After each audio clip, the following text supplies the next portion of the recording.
friends, I'm Erin. This is Erin Go Live, and today I have the library tag for you. I was tagged by the lovely Melinda at A Web of Stories, and this tag was created by BookBuds. I had to look it up. Got my computer down here. If my background looks different, it's because I'm in an Airbnb. You are precariously set up against some candles on top of like the heater, I guess it is. And yeah, this is my space, doing a lot of reading right here on the couch, comfiest bed in the world, way back there, and I'm just enjoying life. I've got this beautiful view. There's a sliding glass window right here, so there'll be a vlog. You'll see it later. So let's get into the library tag. Question number 1, how often do you go to the library? I probably only physically go to the library once probably like once a quarter. I feel like there's going to be more questions that's going to go into more depth on this. I probably check out more children's book for my 5-year-old niece. Well, definitely, because we get like, we'll get like 5, 8, 10 picture books at a time, versus if I'm checking out books for myself, I'm probably only getting maybe 1 or 2 at a time. Not to mention, that's just adding to my physical TBR, but I definitely use my library for audiobooks, a little bit of ebooks, but definitely for audiobooks. I'm a member of 2 library systems, Placer County and Sacramento County. Placer County uses Hoopla and Sacramento County uses Libby. So I have a good option of a plethora of choices. Question number 2 is, do you belong to more than one library system? I should have read this list before I started talking. Yes, Placer County and Sacramento County. I live really near the border. Question number 3 is, what percentage of the books do you read come from the library? I'm gonna go with probably a quarter. And again, that's primarily gonna be audiobooks. Yeah, I mean, there are some times when it maybe leans heavier to that, and then other times where I'm just kind of like not in I'm like really staying crooked. I'm not like in an audiobook mood. So yeah, I'm gonna say like a quarter. 25% if we're going by percentages. Question number 4, do you listen to audiobooks or get ebooks from the library, or are you hooked on Audible or Amazon or something else? Primarily, as I said, but when I listen to audiobooks, it's primarily Libby or Hoopla. I do use Audible from time to time, but I'm really choosy about which ones I get from there. What I want to listen to soon is the Lord of the Rings trilogy with the Andy Serkis narration, and I know that's on Audible. Number 5 is, did you go to Storytime as a kid? No, I don't remember there being a Storytime as a kid. I remember reading Rainbow. I watched Reading Rainbow, especially whenever I was at my aunt's house with my cousin. She watched me a lot when I was little. I don't remember going to Storytime as a kid. I've taken my niece though, the 5-year-old. It's been a while since we've been, but what she would do is, sneaky little thing that she is, she would like Storytime because all the other kids would go and sit down and listen to the story, and then that left the toys free for her. There's a grocery store kind of market set up, and you go shopping for the things and put it in the basket, and then you take it over to the little checkout area. And so she would get that to herself while the other, suckers were sitting at story time.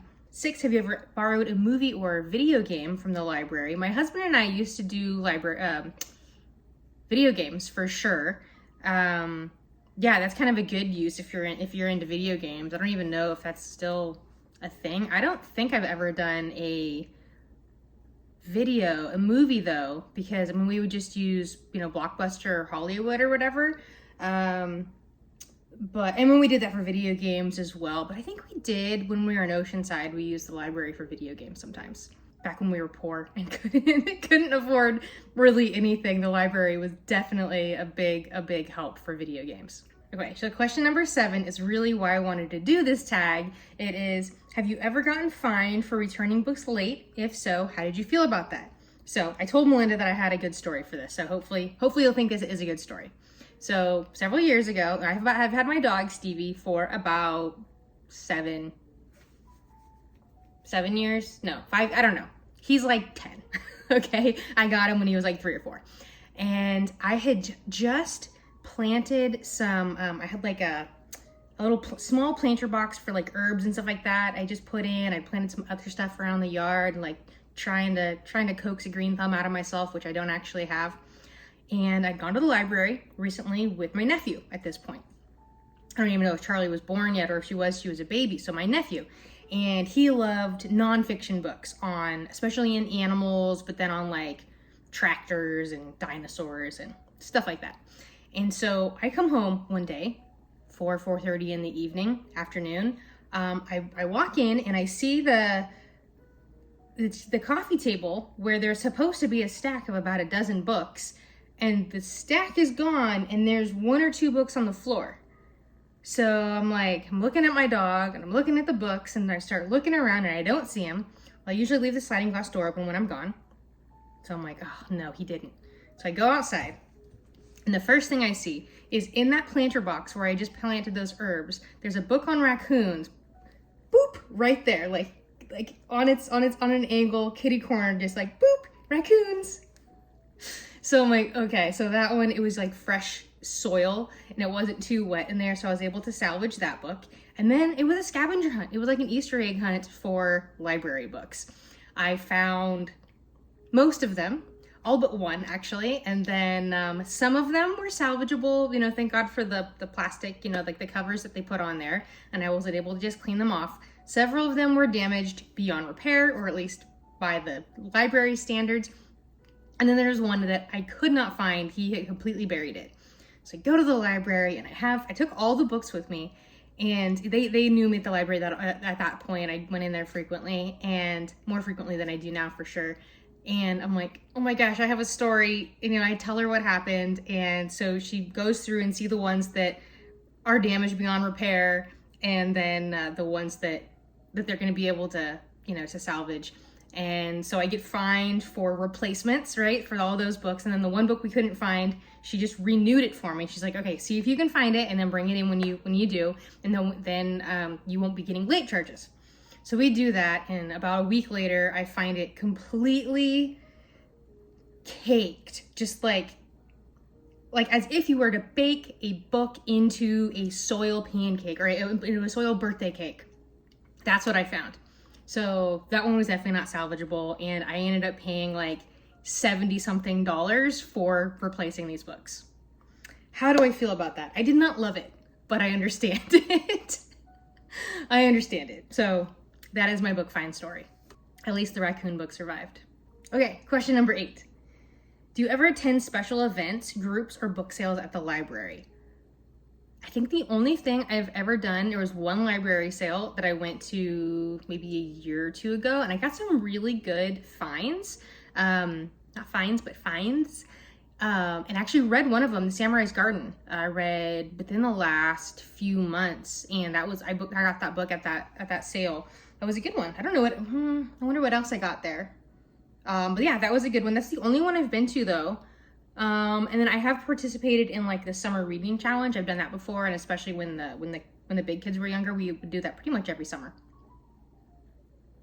When I say the kids, I'm talking about my nieces and nephew. Question number 9, have you ever taken a book from a Little Free Library or Book Box or Book Swap? Definitely.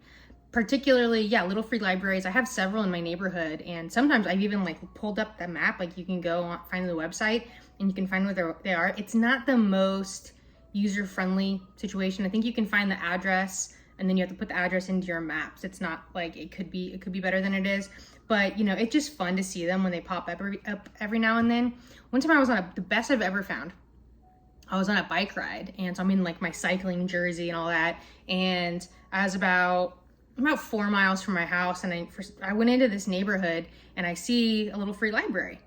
And so I'm like, well, maybe like I might be able to take like one book. I open it up and there's the entire Broken Earth trilogy by N.K. Jemisin.